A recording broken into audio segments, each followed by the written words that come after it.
isang oras ba nakaka-consume kayo kapag gumagawa kayo ng ganito? May Oras o possibly, minuto? oras kasi minsan hindi lang naman ako isang beses nagsishow pagdating sa ganun Di bale, kung pagbabasihan sa per customer ang pag-uusapan, tumatagal lang din ng wala pa kalahating oras. Pero kung pagbabasihan ko yung buong araw kung napagtatrabaho, tatagal talaga ng oras. So, ibig sabihin, minsan hindi lang isa ang nagiging customer. Yes. So, Mga maximum of ilan? mga maximum of 5, gano'n. 5. Ano to? Mayroon kang amo or ikaw lang mag-isa? Di bale parang ang amo-amuhan ko rito is yung friend ko rin na nag-aya sa akin. Di bale siya yung nagtulak din sa akin para gawin itong business na to. Bali, ano yung mga common na customer mo? May lahi or may mga Pilipino? Halo-halo. Di bale may Filipino, may German, may British ako na yung customer. Yan. Pero kadalasan mga foreigner talaga. So, kung alimbawa, medyo maselan kasi yung tanong, pag nandun ka na sa parting nag-show ka na, hindi ka ba naiilang or ano yung feeling na nararamdaman? Siguro, sabi ko yan kasi nung una, ando dun yung ilang kasi hindi ko namang gawain dati. Kumbaga, unti-unti, ayun, dumating na sa point na nakasanayan ko na naman din itong gawin, din paulit-ulit, din kung paano ko i-approach o pagpakilala sa mga taong nakaka-chat ko, nakaka-cybersex ko. Ganun pa rin hanggang ngayon, kumaga, nakasanayan lang, sanayan nga lang naman. Kasi ito na lang din naman yung naiisip kong paraan para lang din mabuhay ko rin sa pamilya ko. So, ibig sabihin, bali, medyo legal siya sa pamilya mo? Sabihin ko na lang maraming kamag-anak ako nakakalam sa trabaho ko. Pero may mga kamag-anak pa rin ako na pinipilit kong itago kasi alam kong hindi nila magugustuhan.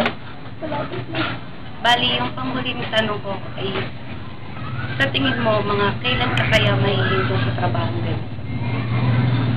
Hindi ko pa kasi masasabi sa ngayon kasi hanggat maaari may mga financial problem pa akong dinadaanan ngayon kaya hindi ko pa masasagot siguro ng diretsyo na stop ko na bukas, stop ko na mamaya. Siguro matatagalan pa kasi ito na talaga yung parang kinakasanayan kong business kayo na so pwedeng mapagkuhanan ko ng malaking kita. Okay. So, thank you po kuya sa interview. Okay, thank you. Ako nga pala si James Pinto kasi meron kaming documentary about cybersex. So, sinabi mo sa amin na naging trabaho mo yun hanggang ngayon. Ano nga palang pangalan mo? Jan. Mga ilang taon ka na ngayon? 18. Mga ilang taon ka na nung napasok ka sa ganyang uri ng hanap buhay? 16. 16? So, almost 2 taon pa lang. Nung mapasok ka sa pakikipag-cybersex, ano yung mga nararamdaman mo o pakiramdam mo? Nahihiya po kung umpisa kasi nakikita nila yung katawan ko. Ano ba yung mga pinakamabigat sa tingin mo na dahilan kung bakit mo ginagawa o pinasok yung ganung hanap buhay? Kasi po yung pinansa yung hindi naman po sapat yung kinikita ng mga magulang ko para pang gusto sa mga pangangailangan namin. Ano yung mga karaniwang customer mo? O sino yung mga madalas mo nagiging customer dito? Mga foreigner po, iba-iba po sila. Iba-iba po kung sino-sino una pumapasok sa cyber. Sa tingin mo, kailan kamayin ka sa ganitong uri ng trabaho? Hindi ko po kayang sagutin kasi po kapag pumasok ka sa ganitong trabaho at alam mong money lang, naiinganyo ka kasi huwag kang tumigil dahil malaki ang kita dito. Matapos namin ma-interview sila AJ at Jana, naisip ko na bakit kailangan nilang magsakripisyo at pumasok sa ganitong uri ng trabaho. Tulad ng pakikipag-cybersex kung saan hindi sila kailanman makakatanggap ng kahit nakatiting na respeto.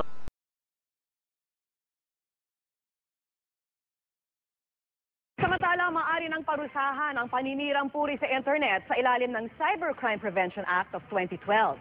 Ikinatuwa man ng ilan na babahalang ibang grupo na magamit ang batas laban sa kalayaan sa pagpapahayag. Ay, Kuya, good afternoon po. Magtatanong lang po kami about, survey lang po. Para po sa'yo, ano po yung cyber? Tagalog po. Hindi, kasi cyber sex kahit yung kadalasan na computer talaga siya, pero ang tatalit, parang yung pinag-computer talaga yung pamamaraan nila para gawin nyo, basta, malaswagan. Okay po. Parang truent ako talaga. Thank you po. Yung method na ginagawa. Good afternoon po. Pwede po ako mag-study about cyber. Kuya, talaga mo, anong pagkakaintindi mo about cyber? Yung pagkakaintindi ko dyan, simula na nakita ko, parang ginagamit lang ng mga kababaihan para magka-pera. Para po Kuya, ano po bang Ang maganda idudulot yun kasi kasiraan ng Pilipino yun. Siraan ng mga babae.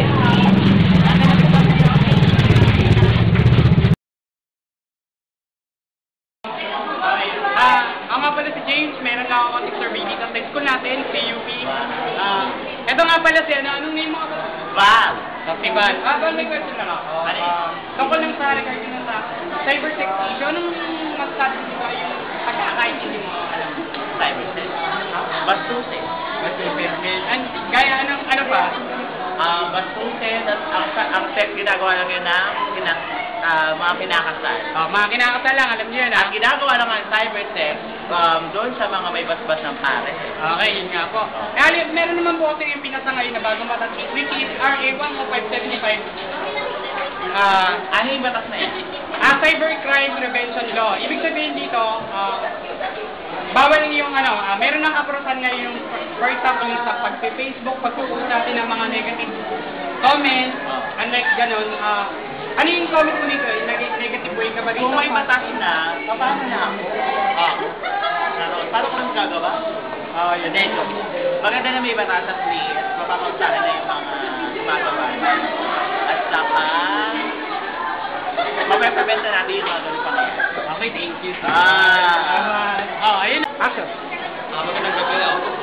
Diyan mga kinabalain. Dito po ako para magtanong about sa cyber sex issue. Nandito po si Jellybine, si Miss Jellybine, para tanungin ko about sa cyber sex issue. Ano po ba ang cyber ano po ba ang cyber sex issue? Para saan kasi, ano yung online, ginagamit na ng internet para, alam mo na, ginagawa to sa pribadong lugar. For example, sa kwarto, diba? Siyempre, kailangan gagamit ng computer. Kumbaga ito na nangyari mga instead na ginagawa ng kumbaga sa mag-asawa, diba ganun? Ito, ginagawa ang webcam, through webcam. So, ayun, yun lang yung pagkakaintindi ko about sa cybersex. Sa paglaganap ng cybersex sa ating bansa, ilang kabataan pa ba ang may ugnay o mapapasok sa ganitong uri ng kalakalan? Ilan pa bang mga AJ at Diana ang nangangailangan ng kalinawagan ng kanilang pag-iisip sa maaaring maging epekto nito sa kanilang buhay at pagkatao? Bakit nga ba kailangan sa PDL o patuloy nito ng mga kabataan ng ganitong hanap buhay? At sino ang dapat sisihin para dito? Tema sa ating lipunan ngayon, paano nga po ipigilan ang pagtaas ng bilang ng mga taong nahuhugay sa ganitong uri ng kalakalan? Sa pagtatapos ng aming dokumentaryo, umaasa kami ang lahat ay magkukulang sa masamang epekto ng cybersex sa atin. Maraming salamat po. Ako po si Michelle Pérez. Ako, si John Manuel Nagalan. Ako po si Gina Lee. At ako po si Jennifer Bongay. Ako naman po si James Quinto at kami po ang